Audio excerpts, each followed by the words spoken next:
pertama kita akan membahas sedikit tentang definisi dari sistem formularium.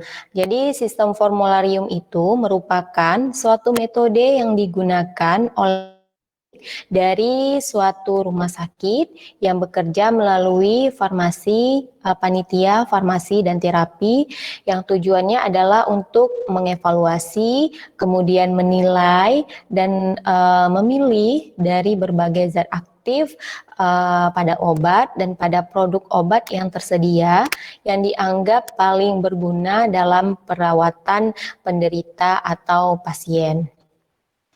Kemudian sistem formularium ini menetapkan pengadaan, kemudian penulisan, kemudian proses dispensing obat, dan pemberian suatu sediaan obat dengan nama dagang ataupun nama generik yang dipakai apabila obat itu tersedia dalam dua nama tersebut.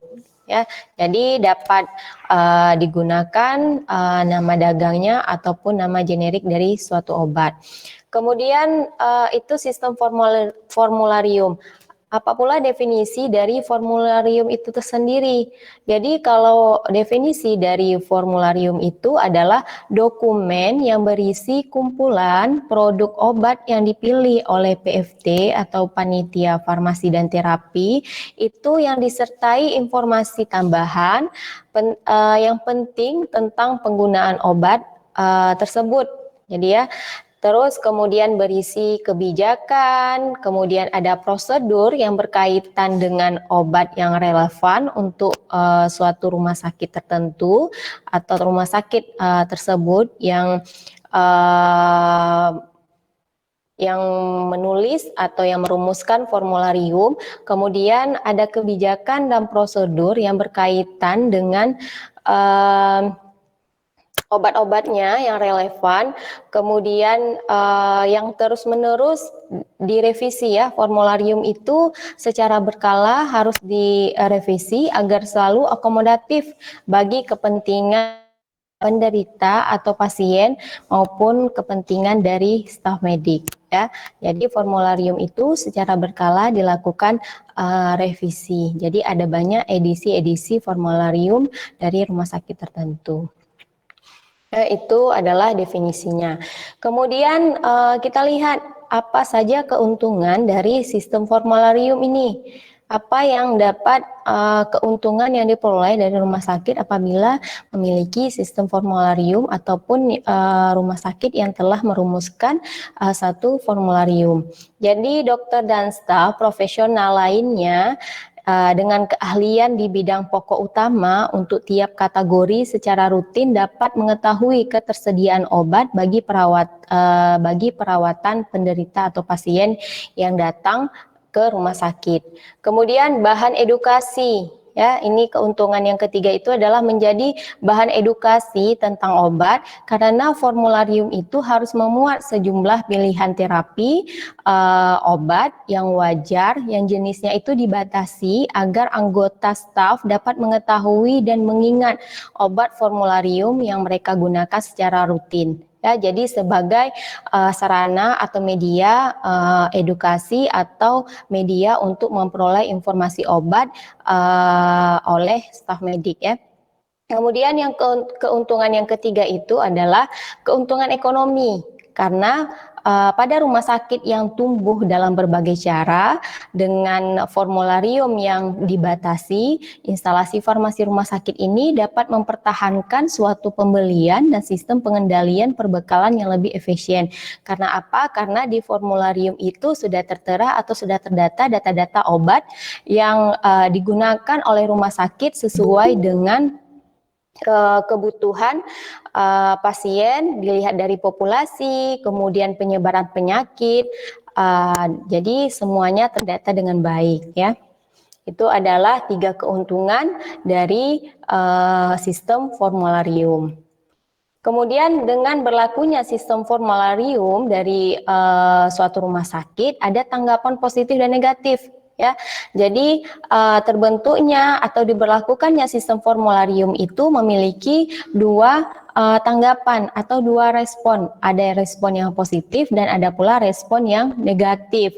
Kemudian apa pula ini respon negatif yang diperoleh dari berlakunya sistem formularium?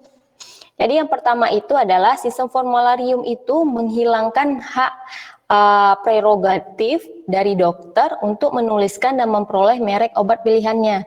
Jadi dokter tidak dapat menulis resepkan obat di luar dari obat-obat yang terdata atau tertera pada formularium yang berlaku di rumah sakit tersebut.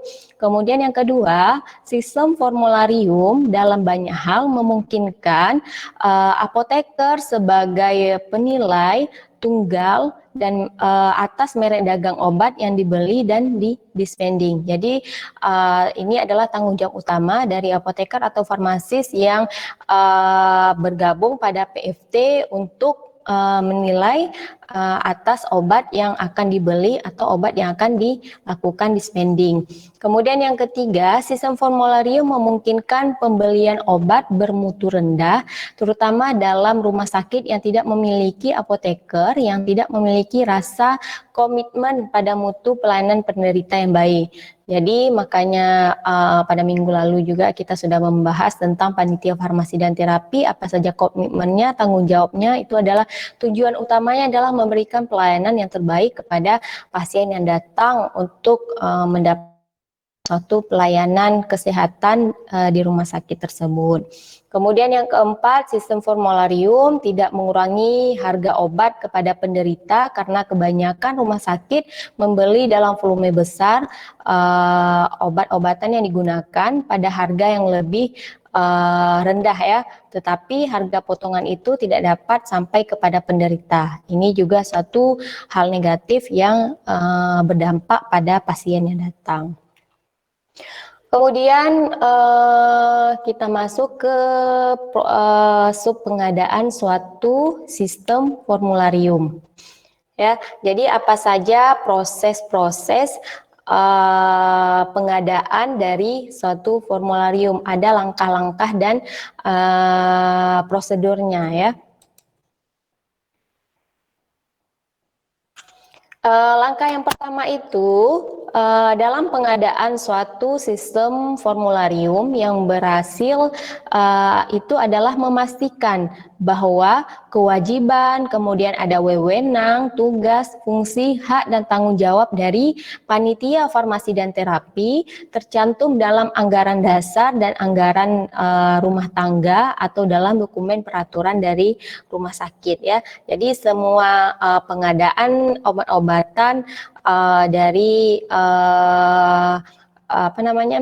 obat-obat yang telah dirumuskan di formularium itu sesuai dengan anggaran yang ada di rumah sakit. Kemudian apabila seorang dokter bergabung menjadi staf di rumah sakit, ia wajib setuju berpraktek sesuai dengan peraturan sistem formularium di rumah sakit tersebut. Ya, seperti dokter harus meresepkan obat-obat yang memang sudah disetujui pada formularium. Kemudian obat yang akan ditulis, didispensing dan digunakan rumah sakit sesuai dengan sistem formularium. Ya, jadi obat-obat yang digunakan memang obat-obat yang sudah ada tertera di formularium sesuai dengan penyakit yang diderita oleh pasien yang datang ke rumah sakit tersebut. Kemudian asas pedoman formularium itu adalah sebagai pedoman bagi dokter, kemudian bagi farmasis atau apoteker,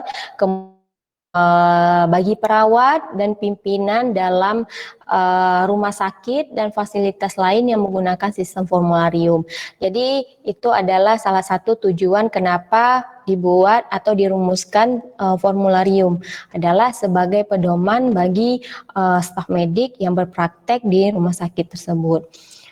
Jadi yang pertama itu pimpinan rumah sakit dan komite medik harus mengadakan suatu PFT multidisiplin yang menetapkan kegunaan, kemudian perbentukan organisasi, merumuskan fungsi, kemudian membuat lingkup tanggung jawab, kewajiban serta hak-hak dari PFT tersebut. Ya, ini mungkin jelas kita bahas pada topik panitia farmasi dan terapi.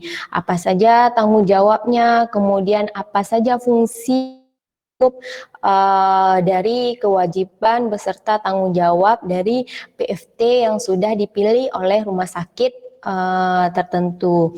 Kemudian sistem formularium itu harus didukung oleh staf medik berdasarkan rekomendasi dari panitia farmasi dan terapi yang sudah dipilih oleh rumah sakit tersebut. Kemudian staf medik harus mempunyai kebijakan dan prosedur tertulis yang menguasai sistem formularium yang dikembangkan oleh PFT. Jadi semua staf medik ini harus mengetahui apa saja isi dari formularium tersebut.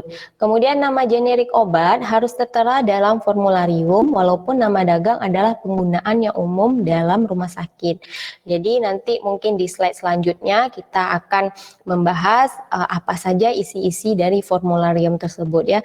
Jadi obat-obatannya, informasi terkait dengan obat, penggunaan obat, kemudian mekanisme kerja dari obat, baik proses farmakokinetik atau ketersediaan hayati dari suatu obat itu harus sangat jelas dimuat informasinya dalam suatu formularium. Kemudian pembatasan jumlah zat aktif dan sediaan obat yang secara rutin itu tersedia di IFRS dapat menghasilkan perawatan penderita yang menguntungkan dan terutama ada keuntungan finansial.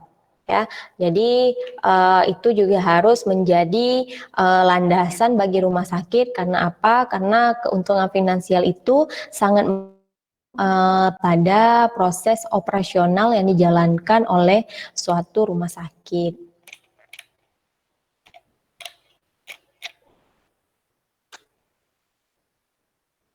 Ya, kemudian rumah sakit harus memastikan staf medik dan perawat diberitahu tentang keberadaan atau pemberlakuan sistem formularium, berbagai prosedur yang menguasai pelaksanaan sistem formularium dan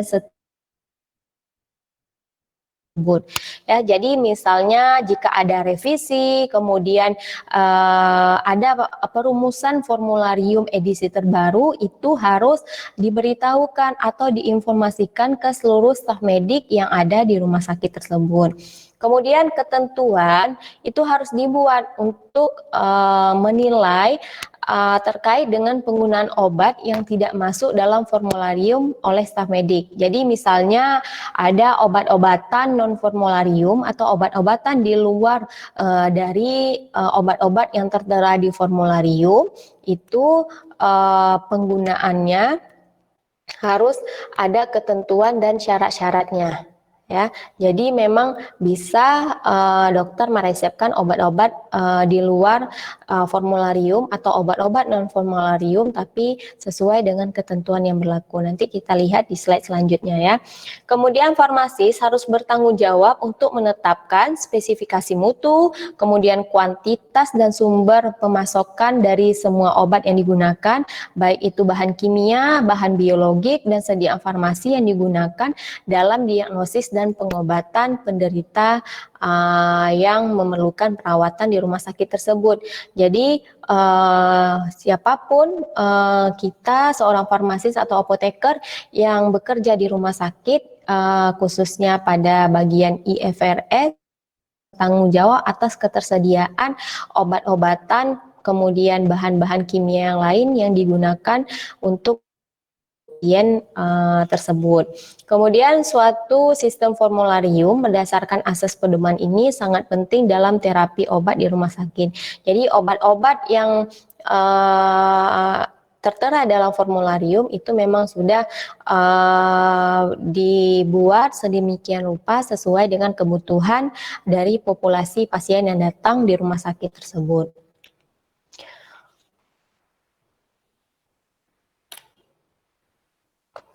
Kemudian kita masuk ke asas pengelolaan sistem formularium. Jadi bagaimana suatu proses pengelolaan dari sistem formularium di rumah sakit. Jadi ada hubungan kerja antara staf medik dengan PFT, yaitu hubungan kolaboratif yang sedemikian rupa harus dijalankan agar sistem formularium di rumah sakit itu berjalan dengan baik. Jadi suatu hubungan kerja kolaboratif antara profesional pelayanan kesehatan di dalam rumah sakit, ini ada hubungan ya, ada hubungan antara staf medik yang ditetapkan yang berpraktek di rumah sakit ini.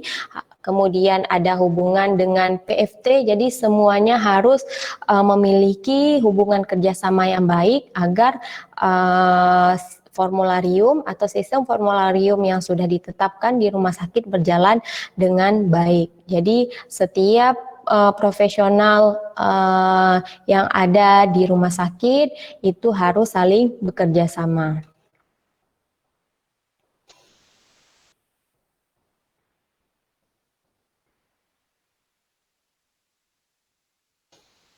Kemudian bagaimana teknik pengelolaan sistem formularium? Bagaimana pengelolaan sistem formularium itu dapat berjalan atau dapat baik pengelolaannya? Apa saja yang harus dilakukan? Jadi yang pertama itu dilakukannya evaluasi penggunaan obat atau EPO, kemudian ada pemeliharaan formularium dan seleksi produk obat yang dipilih untuk dimasukkan ke dalam suatu formularium di rumah sakit. Jadi setiap formularium itu harus ada evaluasinya, kemudian harus direvisi jika ada perubahan, kemudian diterbitkan edisi terbaru setiap revisi atau setiap ada perubahan yang dilakukan. Pada bagian atau proses evaluasi penggunaan obat, apa saja yang harus dilakukan agar pengelolaan sistem formularium itu berjalan dengan baik. Jadi evaluasi itu adalah suatu proses yang terus-menerus, kemudian sah secara organisasi, kemudian terstruktur yang ditujukan untuk memastikan bahwa obat yang digunakan secara tepat, aman, dan bermanfaat. Jadi siapa organisasi yang merumuskan ini, yaitu ada panitia farmasi dan terapi yang ada di rumah sakit. Siapa aja bagian atau anggota-anggota dari PFT. Jadi bukan hanya farmasis atau apoteker, tapi juga terdiri dari profesional yang lain seperti dokter, perawat, dan sebagainya. Kemudian EPO harus mengukur dan membandingkan hasil yang dialami penderita yang diberi obat atau tidak diberi obat terhadap kesesuaian dengan kriteria dan pedoman yang telah disetujui. Jadi perumusan dari formularium itu tidaklah mudah atau tidaklah serta-merta, tapi juga hasil dari penelitian, kemudian pengamatan yang diperoleh dari pasien-pasien yang menggunakan obat-obat yang akan dibuat atau yang dirumuskan atau yang dimasukkan ke dalam formularium. Kemudian program harus mencakup ketentuan untuk mengkaji ulang secara berkala terhadap semua komponen dari sistem formularium itu.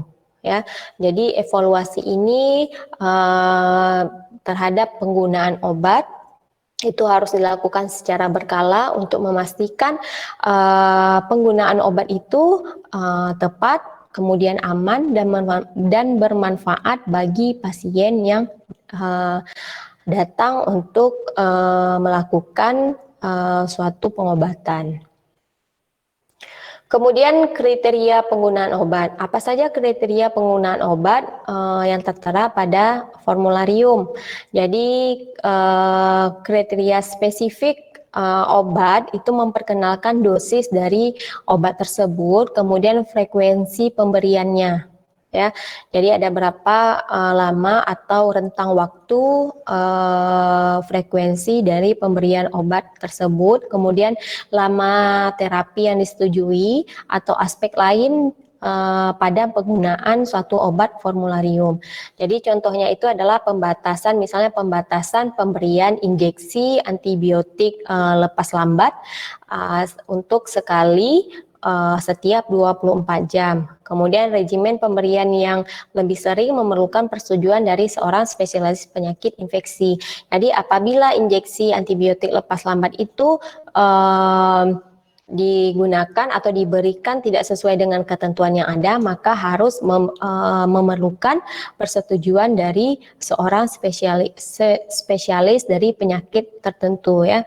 Jadi apabila penggunaan obat itu di luar dari ketentuan yang ada di formularium, itu harus memerlukan persetujuan dari misalnya dokter spesialis yang menangani pasien tersebut. Kemudian pedoman pengobatan menguraikan suatu pendekatan terapi yang diberikan terhadap penyakit tertentu. Jadi pedoman pengobatan ini secara khas dikembangkan dan disetujui oleh panitia farmasi dan terapi untuk penyakit yang berisiko tinggi, kemudian volumenya tinggi, atau penyakit yang cenderung bermasalah yang ditemukan di suatu rumah sakit. Jadi harus ada pendekatan terapinya. Ya, jadi tidak serta-merta dirumuskan atau diambil suatu keputusan yang tanpa ada pendekatan terapi atau tidak ada landasan dari terapi yang sudah dilakukan. Kemudian bagaimana pemeliharaan formularium? Apa saja teknik pemeliharaannya? Jadi yang pertama itu adalah pengkajian golongan terapi obat. Jadi obat-obat itu digolongkan berdasarkan terapinya. Ya, kemudian ada proses penambahan obat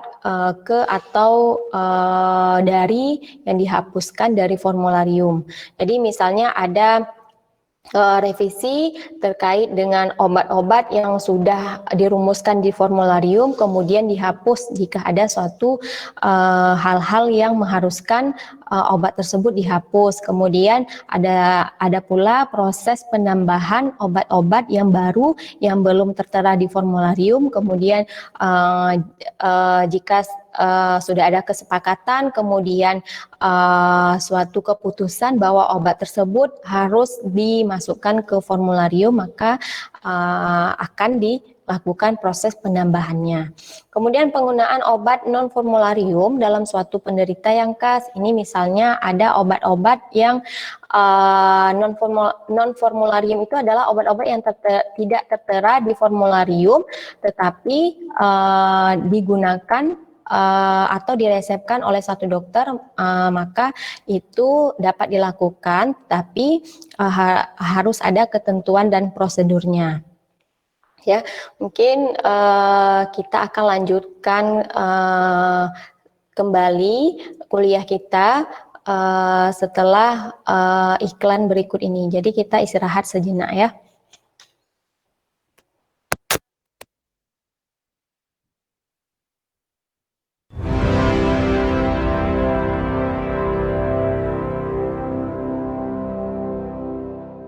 Universitas Ubudiah Indonesia menyelenggarakan program belajar daring melalui UB On TV. Di tengah pandemi COVID-19 ini, UI terus berinovasi dengan menyelenggarakan perkuliahan secara daring. Saksikan perkuliahan khusus mahasiswa Universitas Ubudiah Indonesia semester ganjil dengan praktisi dan akademisi yang berpengalaman, lulusan dalam dan di luar negeri. Untuk program studi S1 Ilmu Kesehatan Masyarakat, D3 Kebidanan, S1 Ilmu Gizi, D4 Kebidanan, S1 Farmasi, S1 Teknik Informatika, S1 Sistem Informasi, S1 Manajemen, S1 PGSD, dan S1 Psikologi.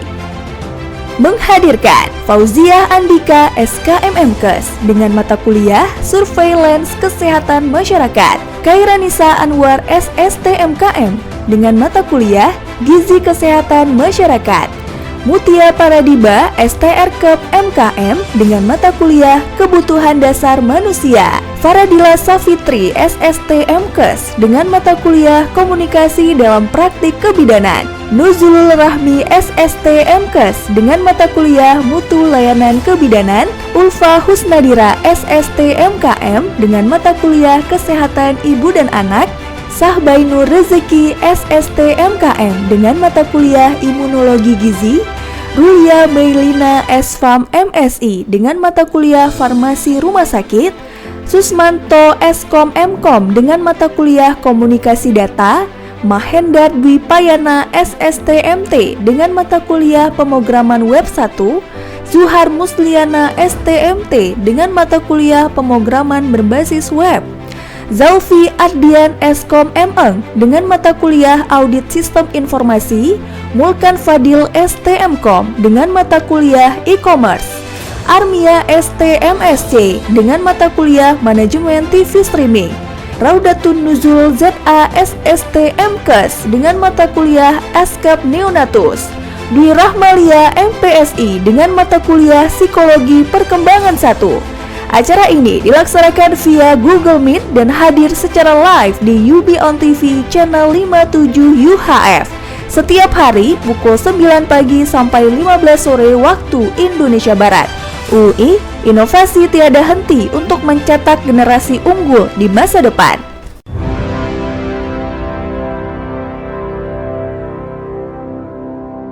Pemirsa, kita sudah menyaksikan program e-learning live yang pastinya juga dipersembahkan oleh Universitas Umudia Indonesia dari para dosen-dosen di Universitas Umudia Indonesia. Semoga ilmu yang ditampilkan yang pasti juga sudah disajikan bermanfaat bagi para mahasiswa dan juga bagi para pemirsa dan juga masyarakat umum. Jangan lupa pemirsa untuk selalu menyaksikan program e-learning live di UB On TV dari jam 9 sampai jam 3 sore setiap hari, hanya spesial buat Anda, persembahan dari UB On TV dan dipersembahkan oleh Universitas Umudia Indonesia.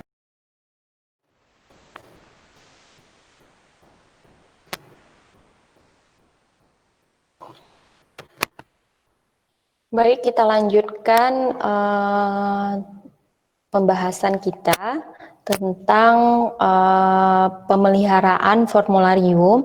Itu tadi yang pertama adalah penggantian dari penggolongan obat, kemudian ada proses penambahan atau penghapusan obat-obat dari atau ke formularium, kemudian ada penggunaan dari obat-obat yang tidak tertera atau tidak yang termasuk dari formularium atau kita sebut dengan obat-obat non formularium. Jadi seorang farmasis ini harus menerima tanggung jawab, kemudian peranan kepemimpinan dalam pengembangan dan penyajian informasi yang diperlukan oleh panitia terapi untuk membuat suatu keputusan ya. Jadi keputusan yang diambil PFT dalam merumuskan obat-obat yang akan dimasukkan atau yang akan dirumuskan dalam formularium itu adalah berasal dari staf medik, khususnya adalah IFRS beserta staf-staf lainnya untuk penggunaan dari obat-obatan yang akan dimasukkan ke dalam formularium. Kemudian staf medik itu harus mengerti, kemudian harus mendukung proses penerapan teknik ini dan juga harus berpartisipasi dalam perkembangan dan pengkajian informasi yang PFT itu berasal dari staf medik yang ada di rumah sakit tersebut. Kemudian penambahan atau penghapusan obat-obat dari formularium. Jadi apa saja yang mempertimbangkan obat-obat tersebut? Jadi pertimbangan penambahan suatu obat ke dalam formularium itu harus termasuk dari proses pengkajian ya yang didasarkan atau yang diperoleh dari laporan evaluasi atau monografi yang disiapkan oleh IFRS. Ya, jadi IFRS harus secara rutin dan berkala memberikan laporan evaluasi tentang penggunaan obat atau monografi suatu obat kepada PFT yang merumuskan formularium tersebut. Kemudian sebagai tambahan monografi, suatu pernyataan yang kuat yang menguraikan pengaruh dari perubahan obat yang diusulkan terhadap mutu dan biaya perawatan penderita dan terapi obat setiap permohonan untuk penambahan atau penghapusan obat dari formularium. Jadi tidak gampang ya proses penghapusan atau penambahan suatu obat, itu ada ketentuannya. Itu adalah berasal dari pengkajian penggunaan obat tersebut dari rumah sakit melalui laporan evaluasi penggunaan obat atau monografi obat dari laporan yang dibuat oleh IFRS. Kemudian bagaimana penggunaan obat non formularium di suatu rumah sakit? Apa saja yang mendasari atau apa saja yang yang menjadi alasan penggunaan obat non formularium? Jadi asas yang mendasari adanya suatu proses pemberian atau persetujuan penggunaan obat non formularium di suatu rumah sakit itu adalah jika kebutuhan individu atau penderita tertentu tidak dapat dipenuhi oleh penggunaan obat formularium. Ya, jadi obat non formularium itu boleh diresepkan kepada penderita apabila obat-obat yang ada di formularium itu tidak memenuhi efek terapi dari pasien tertentu. Jadi boleh meresepkan obat-obat di luar formularium. Kemudian seleksi produk obat. Ya, jadi seleksi produk obat itu dilakukan oleh oleh apoteker. Jadi farmasi melakukan peranan kepemimpinan dalam menseleksi produk obat dengan mengusulkan kesempatan untuk seleksi obat. Jadi ada proses-proses penyeleksian obat-obat yang akan kita rumuskan pada suatu formularium. Kemudian hal ini termasuk juga sebagai evaluasi dan asesmen dari data bioekivalensi, kemudian karakteristik dari penyimpanan, kemudian ada dispensing dan konsumsi atau pemberian, juga terkait dengan harga dan informasi produk yang relevan. Jadi harus pengkajian ini atau proses penyeleksian produk obat berdasarkan evidence base. Jadi bukti-bukti memang yang diterima baik pada proses evaluasi ataupun pada proses assessment dari bioequivalensi dari suatu obat. Kemudian farmasis wajib menjamin pengadaan produk dengan mutu yang memadai. Jadi obat-obat tersebut yang akan kita rumuskan atau yang kita masukkan ke dalam formularium bukan hanya dipertimbangkan dari efek atau penggunaannya, tetapi juga harganya. Ya, jadi harga-harga dari obat-obat yang dirumuskan atau yang dimasukkan dalam formularium itu harus berdasarkan anggaran dari rumah sakit. Kemudian isi dan organisasi formularium. Jadi keputusan tentang suatu isi dari formularium rumah sakit adalah menjadi tanggung jawab yang menerbitkannya. Jadi siapa yang menerbitkannya adalah rumah sakit dari yang diwakilkan oleh panitia farmasi dan terapi. Jadi tidak ada persyaratan isi suatu formularium yang ditetapkan. Jadi itu adalah hasil dari proses-proses yang telah dilakukan oleh semua staf medik. Kemudian sebenarnya banyak materi yang berguna yang dapat dimasukkan dalam formularium, tetapi hal tersebut membuat formularium itu menjadi berat dan mahal. Jadi tidak ada suatu persyaratan bahwa setiap rumah sakit harus memiliki formularium berdasarkan ketentuan yang berlaku. Tetapi itu disesuaikan dengan sistem atau operasional atau berdasarkan dari lingkup rumah sakit tersebut. Untuk rumah sakit di Indonesia, tujuan utama dari formularium adalah menyediakan bagi staf rumah sakit, yaitu apa yang disediakan. Yang pertama itu informasi. Ya, ini dasarnya, dasar dari isi formularium tersebut. Itu berisi informasi tentang produk obat yang telah disetujui oleh VFT yang digunakan di rumah sakit. Jadi adalah pemberian informasi atau edukasi kepada seluruh staf medik. Kemudian informasi terapi dasar tiap produk obat yang disetujui. Ada informasi dasarnya, misalnya seperti tadi terkait dengan dosis, kemudian penggunaan, kemudian ada monografi suatu obat, kemudian lama pemberian dan sebagainya.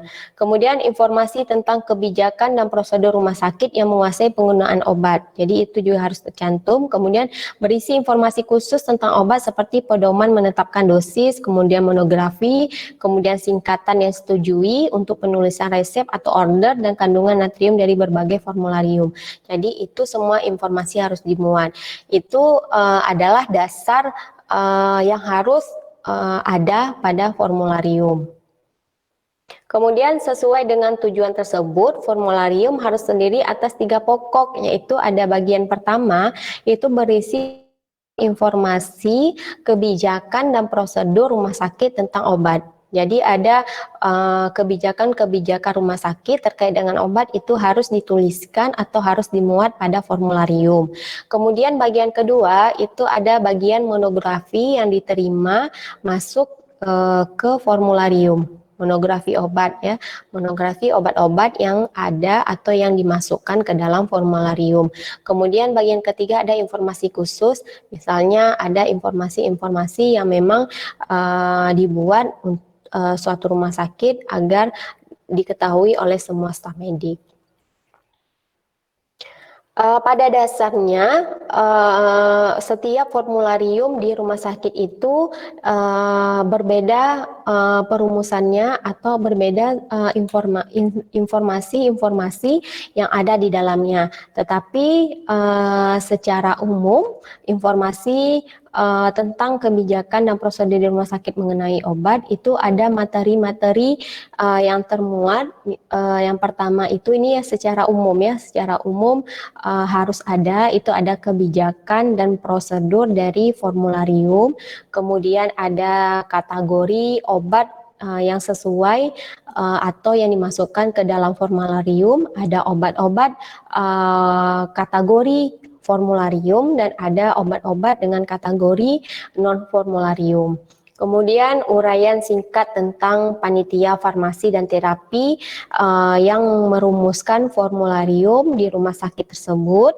Kemudian ada uraian singkat tentang sistem formularium, misalnya kapan dan waktu dirumuskannya dan sebagainya. Kemudian ada peraturan rumah sakit tentang bagaimana proses order obat di rumah sakit tersebut, itu juga sedikit harus memuat informasi tersebut.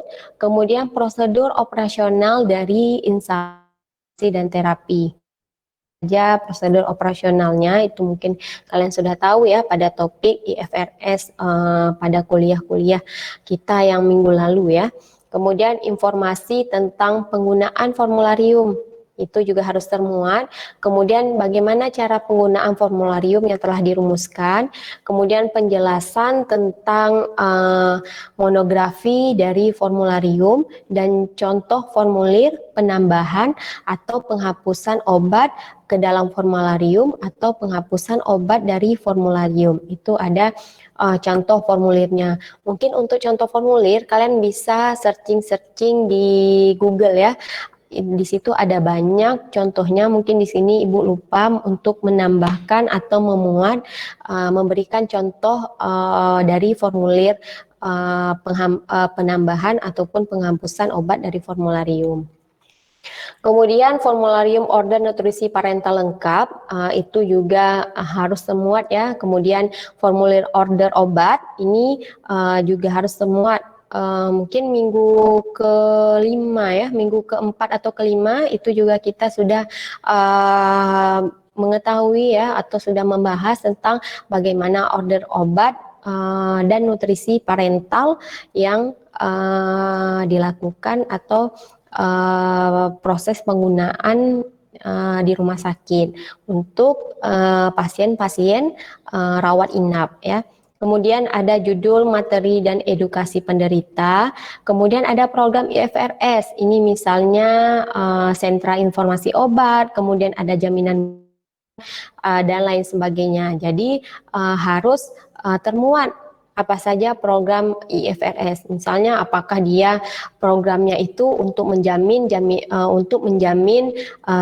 mutu suatu obat, atau IFRS-nya mempunyai suatu program sebagai sentra informasi obat di rumah sakit, atau IFRS-nya mempunyai program bahwa menjadi pharmaceutical care di suatu rumah sakit dan sebagainya. Jadi juga harus memuat program-program pada IFRS.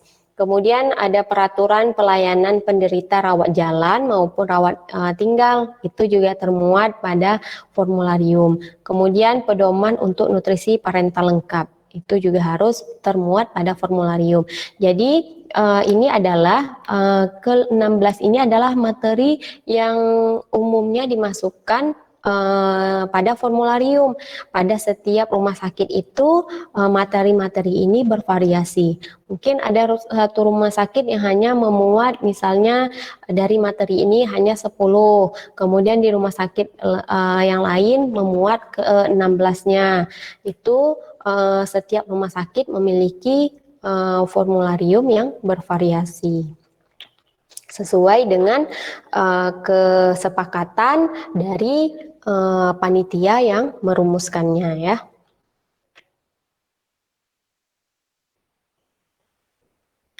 Kemudian masuk ke monografi obat dari suatu formularium.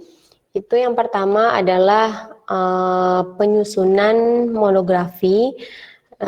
Jadi penyusunan monografi obat dalam formularium sebagai berikut. Yang pertama adalah penyusunnya secara abjad dengan nama generik atau dengan sinonim atau nama dagang. Jadi obat-obat yang terdata pada formularium dibuat sesuai dengan abjad. Jadi untuk memudahkan para staf medik mencari informasi tentang obat tersebut. Kemudian secara abjad golongan terapi atau farmakologinya.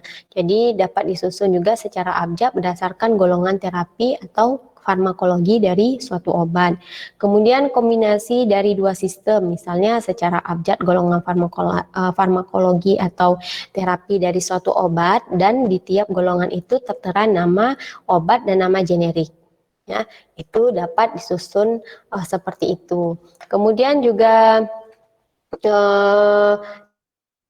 berdasarkan jenis informasi, misalnya ada nama generik dari zat aktif untuk zat aktif utama atau produknya, kemudian sinonim umum dan nama dagang, kemudian ada bentuk sediaan, kemudian kekuatan, kemasan dan ukuran yang disediakan oleh IFRS itu juga harus termuat pada setiap obat-obatan yang ada di formularium.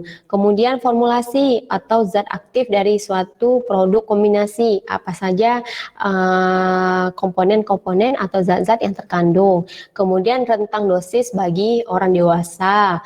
Kemudian perhatian khusus dan catatan, misalnya seperti tidak untuk intravena, itu juga harus dicantumkan atau dimuat. Kemudian ada juga informasi harganya dari suatu obat yang dirumuskan atau yang dimasukkan dalam formularium. Kemudian juga tersedia indeks, misalnya indeks silang nama generik, kemudian ada nama dagang, kemudian ada indeks terapi atau farmakologi dari suatu obat. Itu juga harus termuat pada monografi obat-obat yang ada di formularium. Kemudian informasi khusus yang termuat itu misalnya ada daftar singkatan yang disetujui oleh rumah sakit, kemudian ada aturan untuk menghitung dosis pediatrik, itu juga bisa dimasukkan pada informasi khusus, kemudian ada tabel kandungan dari natrium dalam antacid, kemudian ada daftar produk obat yang bebas gula, kemudian ada daftar isi kota obat, keadaan keadaan darurat itu ya, itu yang kota obat darurat yang tersebar pada tempat-tempat yang memang dibutuhkan. Kemudian pedoman menghitung dosis bagi penderita dengan gangguan fungsi ginjal. Kemudian ada tabel interaksi obat. Kemudian ada antidotum keracunan, ada daftar produk nutrisi, dan tabel dosis setara dari obat yang mirip. Ini informasi ini adalah jenis materi atau informasi yang ada pada space informasi khusus ya. Tadi kan ada bagian-bagiannya. Kemudian yang selanjutnya materi dari informasi khusus itu ada formula baku dari nutrisi parental, kemudian ada pengambilan sampel farmakokinetik dan informasi pemantauan, kemudian ada dosis, konsentrasi dan pengenceran dari baku dari obat keadaan darurat yang umum, kemudian pembawa dan pengencer baku untuk injeksi pediatrik, kemudian ada kandungan elektrolit dari sediaan parental yang bervolume besar, kemudian ada obat non formularium itu termasuk pada bagian informasi khusus ya.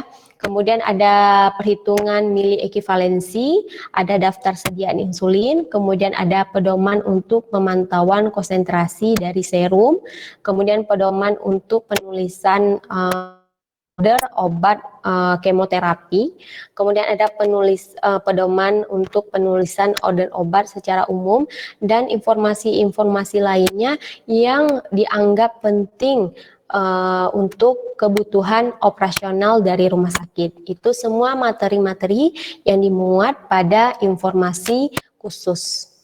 Ya. Jadi seperti yang Ibu sampaikan tadi, setiap rumah sakit memiliki variasi-variasi dari isi formularium. Jadi ada berbeda, ada banyak perbedaan atau variasi dari isi formularium yang dirumuskan dari rumah sakit satu dengan rumah sakit yang lain. Itu semua sesuai dengan kebutuhan dari rumah sakit tersebut.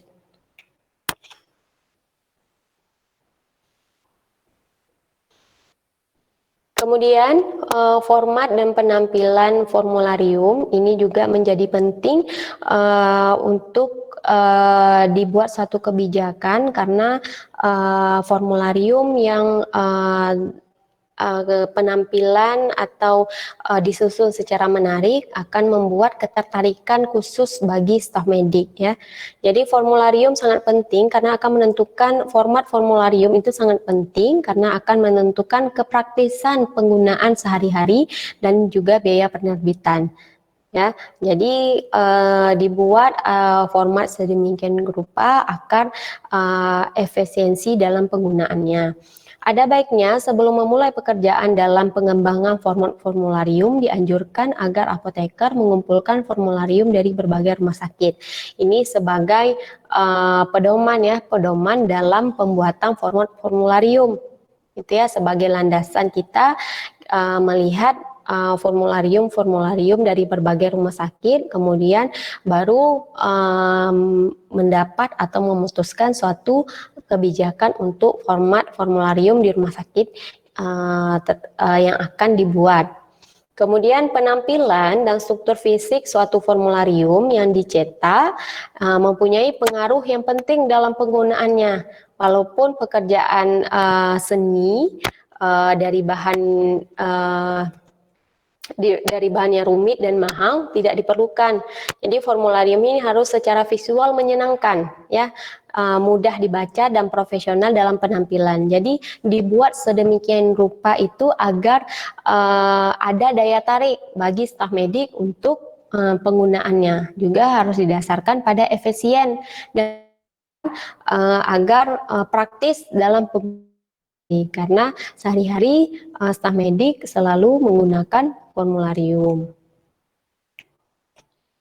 Jadi suatu formularium di rumah sakit pada umumnya mempunyai komposisi sebagai berikut. Itu yang pertama, sampul luar dengan judul formularium obat, kemudian nama rumah sakit, kemudian ada tahun berlakunya dan ada nomor edisi. Kenapa ada tahun berlaku dan nomor edisi? Karena apa? Karena formularium itu secara berkala akan dievaluasi, kemudian diterbitkan edisi-edisi terbarunya. Ya, jadi harus jelas ya, seperti kalau buku resmi kita orang farmasi itu ada farmakope ya. Jadi kan farmakope itu ada dibuat edisinya tahunnya berapa karena untuk membedakan dari edisi-edisi yang lalu. Kemudian memuat daftar isi, kemudian ada kata pengantar, kemudian cara menggunakan formularium itu, informasi tentang kebijakan dan prosedur rumah sakit tentang obat, kemudian ada produk obat yang disetujui untuk digunakan di rumah sakit dan ada lampiran-lampiran misalnya seperti lampiran indeks terapi obat, seperti informasi atau materi-materi yang ada pada informasi khusus yang kita jelaskan pada slide sebelumnya ya. Kemudian teknik meningkatkan penampilan dan kemudahan menggunakan formularium itu yang pertama adalah menggunakan warna kertas untuk tiap bagian atau seksi ya, atau tiap edisi nih, edisi formularium. Jadi harus berbeda. Karena apa? Karena untuk memudahkan bagi staf medik untuk setiap edisinya. Kemudian menggunakan indeks pinggir, kemudian membuat formularium seukuran saku baju praktek. Kenapa dibuat kecil? Karena agar memudahkan dibawa ke mana-mana, gitu ya. Kemudian mencetak tebal nama generik untuk judul tiap produk obat. Ya, ini adalah teknik atau langkah-langkah atau upaya untuk peningkatan penampilan dan kemudahan penggunaan formularium oleh staf medik. Kemudian distribusi formularium rumah sakit. Jadi formularium yang telah dicetak dan masih berlaku didistribusikan ke tiap lokasi perawatan penderita, rawat tinggal, kemudian termasuk klinik, kemudian ada lokasi-lokasi penderita rawat jalan, kemudian ada di unit gawat darurat, kemudian di ruang perawatan intensif, kemudian ada di tiap bagian rumah sakit dan tidak pula lupa pada bagian IFRS dan bagian-bagian lain yang dianggap berkaitan dengan penggunaan suatu obat. Kemudian setiap farmasis, setiap staf medik, kemudian kepala staf medik fungsional, kemudian ketua komite medik, kemudian pimpinan rumah sakit, kepala bagian administrasi, kepala bagian atau unit yang melayani penderita, kemudian tiap anggota PFT dan anggota komite lainnya yang berkaitan dengan obat harus memperoleh buku tersebut. Ya, jadi setiap staf medik atau setiap bagian-bagian yang ada di rumah sakit yang dianggap perlu atau yang berkaitan dengan penggunaan sistem formularium harus memperoleh atau mempunyai satu buku formularium ini. Ya. Jadi suatu alternatif formularium yang dicetak adalah formularium online yang dapat diperoleh dari terminal komputer. Kalau mungkin sekarang kita sudah menggunakan berbasis internet ya, kemudian sudah online setiap bagian-bagian yang ada di rumah sakit, maka formularium itu dimuat pada setiap terminal komputer yang ada di rumah sakit untuk memudahkan penggunaannya. Jadi tidak perlu lagi, kalau sekarang mungkin tidak perlu lagi setiap staf medik mengantongi formularium pada saku bajunya, tapi sudah dapat diakses secara online. Ini lebih praktis ya dan efisien dalam penggunaannya. Jadi setiap waktu kemanapun sudah dapat diakses secara online oleh staf medik yang ada di rumah sakit tersebut.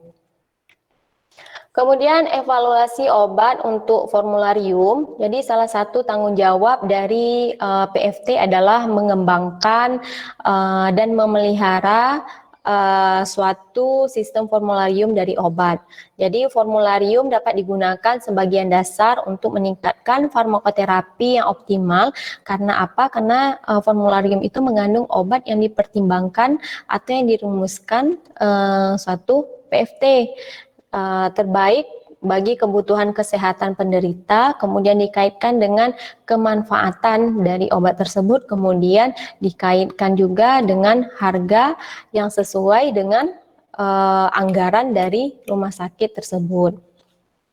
Kemudian pengkajian secara teliti dan kritis dari pustaka farmaseutik dan medik adalah perlu untuk mengevaluasi obat yang diusulkan untuk dimasukkan ke dalam formularium. Kemudian obat dapat ditambah atau dihapus dari suatu formularium hanya berdasarkan pada hasil evaluasi yang dilakukan oleh panitia farmasi dan terapi. Ya, jadi evaluasi ini dilakukan oleh panitia farmasi dan terapi yang diperoleh dari laporan-laporan bagian-bagian yang ada di rumah sakit. Kemudian tindakan alternatif dapat mencakup salah satu dari hal berikut, yaitu ada persetujuan bersyarat untuk periode waktu tertentu dengan evaluasi kembali pada waktu berikutnya, atau pembatasan sementara penggunaan suatu obat pada pelayanan medik di bidang khusus dengan asesmen kembali kemudian. Jadi evaluasi ini sangat penting untuk perumusan atau untuk seleksi obat-obat pada formularium edisi selanjutnya ya. Kemudian pertimbangan pelaporan evaluasi. Jadi untuk memberi kemudahan dalam mengakses suatu laporan evaluasi obat, laporan evaluasi baku ini harus dikembangkan oleh IFRS untuk digunakan dalam proses evaluasi. Jadi direkomendasikan agar tiap laporan itu memasukkan informasi tersebut, misalnya nama generik dari suatu obat, juga dicantumkan nama dagangnya, kemudian sumber pemasokannya itu dari mana, misalnya industri atau pabrik-pabrik farmasi yang mana sebagai pemasok dari obat-obat tersebut. Kemudian penggolongan obat ini juga harus ada di tiap laporan. Dan proses farmakologi dari obat-obat tersebut, kemudian ada indeks terapi, kemudian bentuk sediaan dari obat tersebut, apakah dia banyak bentuknya, kemudian ketersediaan hayati dan proses farmakokinetik juga harus tercantum pada laporan evaluasi obat. Kemudian ada rentang dosis, kemudian efek yang merugikan atau yang membahayakan, ini juga harus dicantumkan. Kemudian jika ada peringatan khusus, misalnya tidak boleh diberikan secara injeksi dan lain sebagainya, itu juga harus termuat. Kemudian perbandingan satu obat dengan obat yang lain jika ada, dan rekomendasi-rekomendasi yang dibutuhkan. Ya, itu juga harus menjadi pertimbangan pada pelaporan evaluasi suatu obat yang ada di formularium. Kemudian bagaimana penggunaan obat di luar formularium atau obat-obat non-formularium. Jadi dalam banyak rumah sakit, obat non-formularium tidak dispensing untuk penderita rawat jalan atau ambulatori. Jadi penderita diinstruksikan memperoleh obat non-formularium apotek. Ya, kadang tidak ada yang diberikan oleh rumah sakit tersebut karena obat tersebut di luar dari obat formularium. Jadi untuk penderita rawat tinggal dengan persyaratan yang seorang dokter diperkenankan mengorder obat non-formularium untuk penderita tertentu dengan menggunakan formulir permohonan dari obat formularium. Ya, itu tadi, seperti tadi, obat non-formularium itu boleh dipakai atau boleh diberikan oleh pasien jika ada persetujuan dari dokter. Kemudian daftar formularium dan panduan dari formularium ini berbeda. Ya, daftar formularium itu berbeda dengan panduan formularium. Kalau formularium itu, karena formularium itu terdiri atas ada daftarnya, kemudian ada panduannya. Kalau daftar formularium ini merupakan suatu daftar obat yang disetujui yang digunakan dalam suatu rumah sakit tertentu, kemudian terdiri atas nama generik, kekuatan, dan bentuk. Sedangkan kalau panduan formularium ini mengandung ringkasan informasi. Ya, jadi informasi tentang indikasi penggunaan, kontraindikasi, efek samping itu yang berisi pada panduan formularium. Ya, itu perbedaannya. Mungkin kita istirahat sejenak, akan kita lanjutkan materi kita beberapa saat lagi.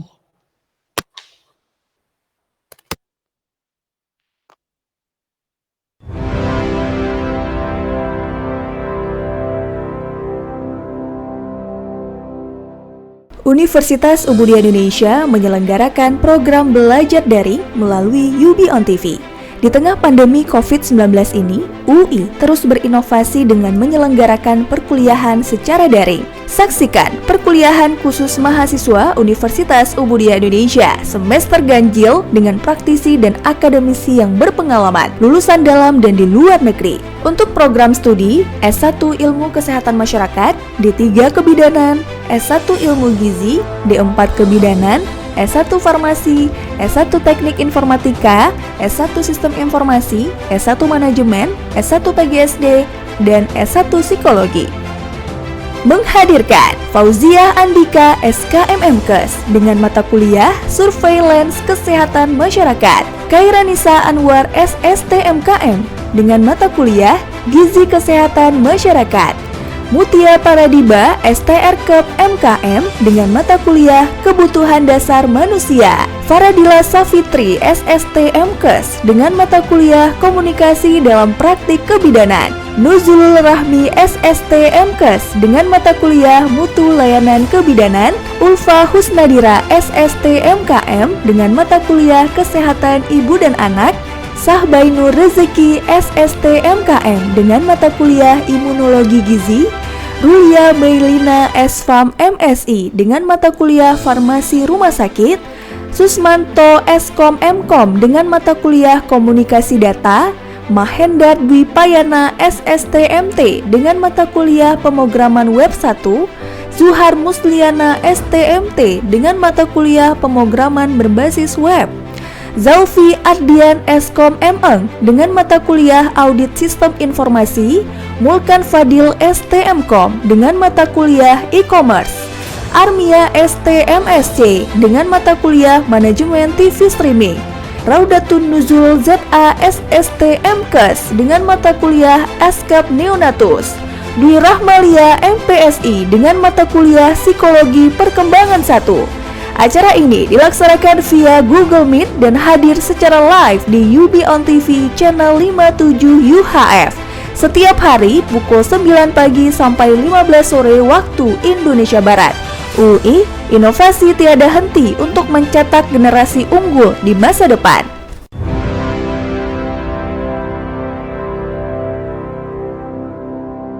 Pemirsa, kita sudah menyaksikan program e-learning live yang pastinya juga dipersembahkan oleh Universitas Ubudia Indonesia dari para dosen-dosen di Universitas Ubudia Indonesia. Semoga ilmu yang ditampilkan yang pasti juga sudah disajikan bermanfaat bagi para mahasiswa dan juga bagi para pemirsa dan juga masyarakat umum. Jangan lupa pemirsa untuk selalu menyaksikan program e-learning live di UB on TV dari jam 9 sampai jam 3 sore setiap hari, hanya spesial buat Anda, persembahan dari UB on TV dan dipersembahkan oleh Universitas Ubudia Indonesia.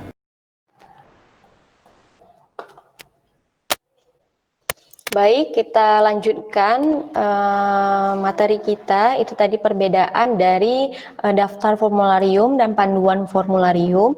Jadi kalau daftar itu merupakan satu daftar obat, kemudian kalau panduan formularium itu berisi informasi terkait dengan obat-obat, ya, itu perbedaannya.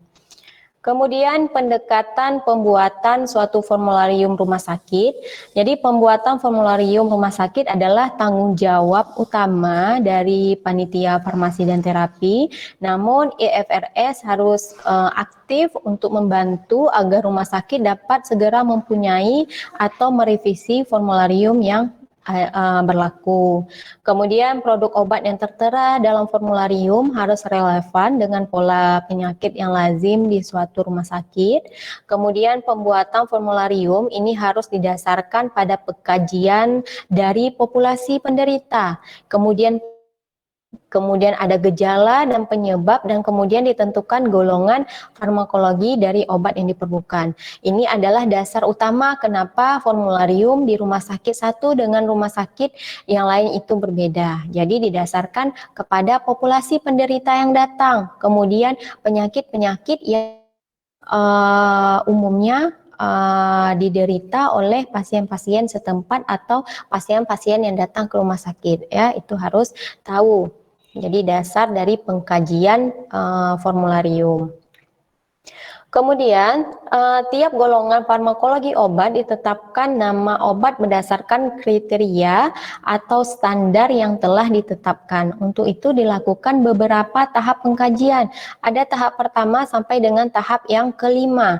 Tahap yang pertama itu adalah pengkajian populasi penderita penyakit. Ya, 4 tahun terakhir berturut-turut dari rekaman morbiditas dari rumah sakit tersebut. Kemudian baru dibuat tabel-tabel pengkelompokan penyakitnya, kemudian subkelompok tentang penyakit, kemudian jumlah dan penderita penyakit tersebut setiap tahunnya.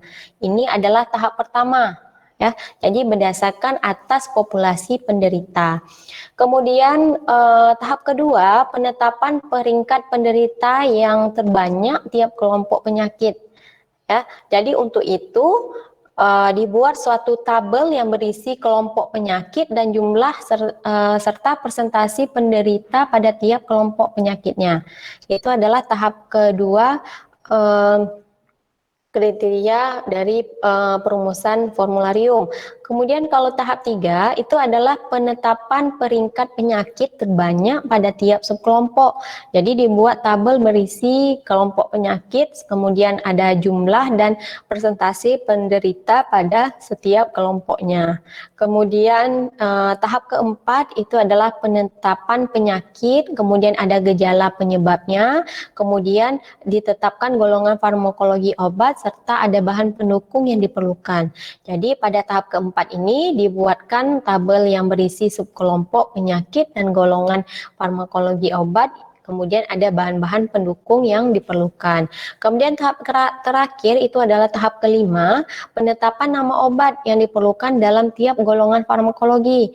Jadi pada tahap ini dibuat tabel yang mengandung golongan farmakologi, kemudian ada subgolongan,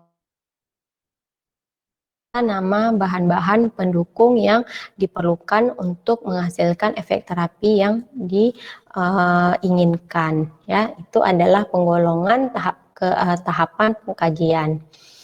Kemudian kriteria untuk penerimaan dan penghapusan produk obat ke atau dari formularium rumah sakit, itu faktor pertama adalah faktor institusional atau kelembagaan. Ini berdasarkan faktor institusional. Produk obat yang tertera dalam formularium adalah obat yang sesuai dengan keperluan untuk perawatan penderita sesuai pola penyakit dan populasi penderita penyakit tertentu di rumah sakit tersebut. Kemudian faktor yang kedua adalah faktor obat. Jadi PFT harus mempertimbangkan berbagai hal yang menguntungkan dan merugikan bagi penderita. Kemudian profil atau pola efek yang merugikan dari suatu obat adalah penting untuk dipertimbangkan untuk memasukkan atau menghapuskan obat dari formularium. Kemudian yang ketiga adalah kriteria yang ketiga itu adalah faktor harga. Jadi PFT juga harus mempertimbangkan harga obat. Jadi harga obat ini harus sesuai dan dibandingkan dengan obat-obat yang mirip. Jika obatnya memang informasi atau efek farmakologinya mirip, maka dipilih obat yang lebih murah. Kemudian faktor lainnya itu pertimbangan dari staf medik, kemudian ada produk obat yang memenuhi syarat farmakope, kemudian dilihat mutu dan stabilitas obat serta faktor-faktor yang dianggap perlu untuk dipertimbangkan. Kemudian metode peningkatan kepatuhan penggunaan formularium itu panitia farmasi dan terapi itu harus benar-benar bertanggung jawab, kemudian bertugas baik untuk menjalankan fungsinya. Kemudian sistem formularium ini harus dipatuhi, harus dijalankan sebaik-baiknya oleh semua profesional yang ada di rumah sakit. Kemudian manajemen sistemnya juga harus diperhatikan untuk meningkatkan tanggapan bahwa formularium ini adalah instrumen yang sangat penting untuk pendidikan dan dampak evaluasi terkait dengan terapi obat yang digunakan. Ya, mungkin materi untuk kuliah kita hari ini cukup sampai di sini. Mungkin kita masuk ke sesi tanya jawab ya. Mungkin Ibu akan memberi satu pertanyaan, mengingat waktu kita mungkin sudah selesai. Mungkin Ibu akan bertanya dengan Dina. Iya, Bu. Dina, menurut Dina dari materi yang sudah kita bahas pada hari ini, menurut Dina apakah sistem formularium itu sangat penting untuk dirumuskan oleh apa saja keuntungan yang Apa, Bu? Pak, jelas Bu, suaranya, Bu? Dina bisa dengar suara Ibu? Macet, Bu, suaranya.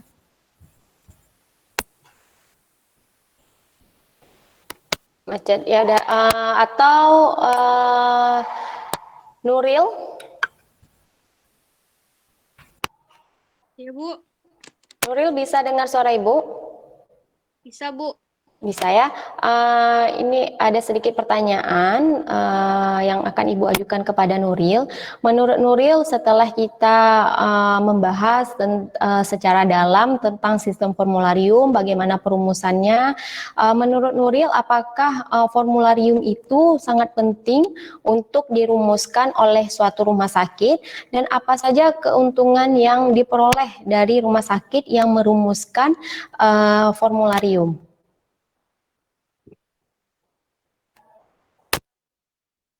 Menurut saya sangat penting, dan keuntungannya itu ada 3. Yang pertama, dokter dan staf profesional dengan keahlian bidang pokok. Yang kedua, bahan edukasi tentang obat. Yang ketiga,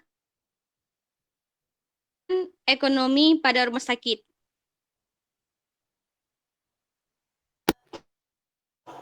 Baik ya, itu tadi keuntungan-keuntungan yang diperoleh jika suatu rumah merumuskan formularium, karena itu sangat penting karena bukan hanya menjadi landasan atau kebijakan penggunaan obat, tapi juga sebagai media bagi staf medik untuk memperoleh informasi dan juga dapat dijadikan media pendidikan bagi seluruh staf medik profesional yang bergabung pada rumah sakit tersebut.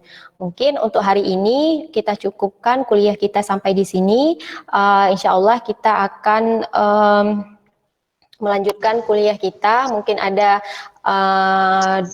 satu kali ya, ada beberapa pertemuan yang memang minggu lalu tidak dapat kita laksanakan kuliah, maka kita akan ganti dengan hari lain. Untuk hari ini, terima kasih atas waktunya. Semoga apa yang kita diskusikan hari ini dapat bermanfaat. Ibu akhiri, wabillahi taufik wa hidayah. Assalamualaikum warahmatullahi wabarakatuh.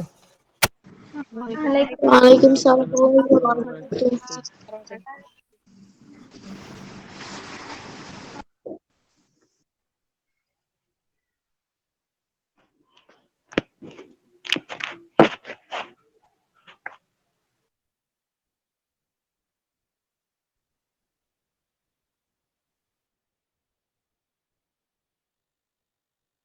Pemirsa, kita sudah menyaksikan program e-learning live yang pastinya juga dipersembahkan oleh Universitas Ubudiah Indonesia dari para dosen-dosen di Universitas Ubudiah Indonesia.